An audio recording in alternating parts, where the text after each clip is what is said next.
اعوذ باللہ من الشیطان الرجیم بسم اللہ الرحمن الرحیم کنتم خیر امت اخرجت للناس تأمرون بالمعروف وتنہون عن المنکر صدق اللہ العلی العظیم۔ اللہ تعالیٰ کا ارشاد ہے کہ تم بہترین لوگ ہو، تم کو انسانوں کے فائدے کے لیے پیدا کیا گیا ہے، تم لوگ اچھائی کا حکم دیتے ہو اور برائی سے لوگوں کو روکتے ہو اور اللہ پر ایمان رکھتے ہو۔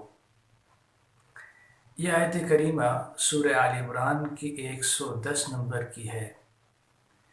اس میں اللہ تعالیٰ نے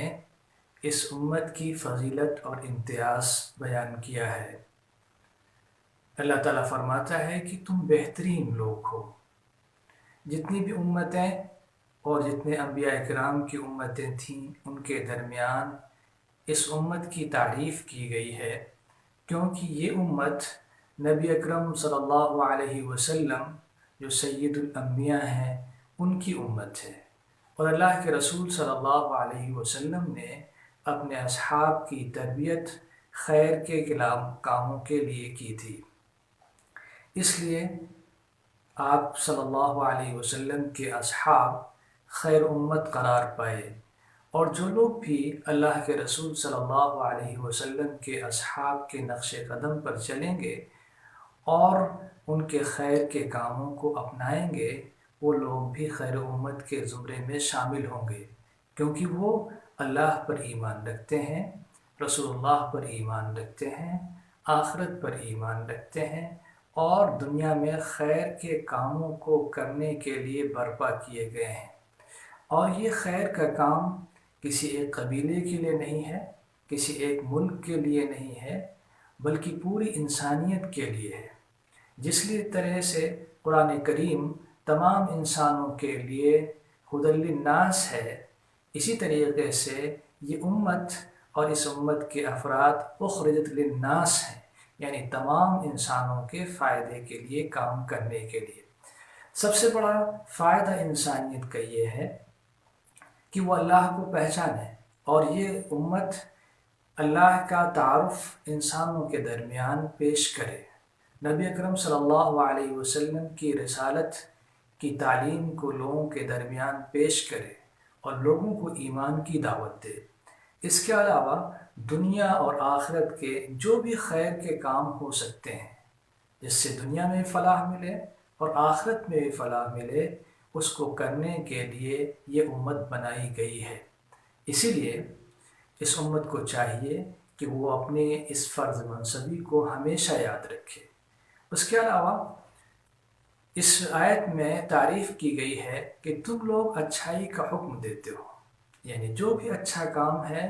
اس کے کرنے کی ترغیب دیتے ہو، خود بھی اس پر عمل کرتے ہو اور برائی سے روکتے ہو اور اللہ پر ایمان رکھتے ہو۔ دوسری امتوں کی یہ فضیلت نہیں رہی ہے، بلکہ اس امت کے افراد ایسا کرتے تھے کہ کہتے کچھ تھے کرتے کچھ تھے، اور ان کی اپنی کتابوں میں انہوں نے تحریف کر ڈالی اور احکامات کو بدل دیا، جس کے نتیجے میں ان سے چارج لے کر اس امت کو دے دیا گیا۔ اللہ کے رسول صلی اللہ علیہ وسلم نے ارشاد فرمایا، من رأى منکم منکرا فلیغیر بیدہ فإن لم یستطع فبلسانہ، تم میں سے جو شخص بھی کسی برائی کو دیکھے اسے چاہیے کہ اپنے ہاتھ سے بدلنے کی کوشش کرے اور بدل ڈالے۔ اگر وہ ہاتھ سے بدلنے کی استطاعت نہیں رکھتا تو اس کو زبان سے چاہیے کہ اس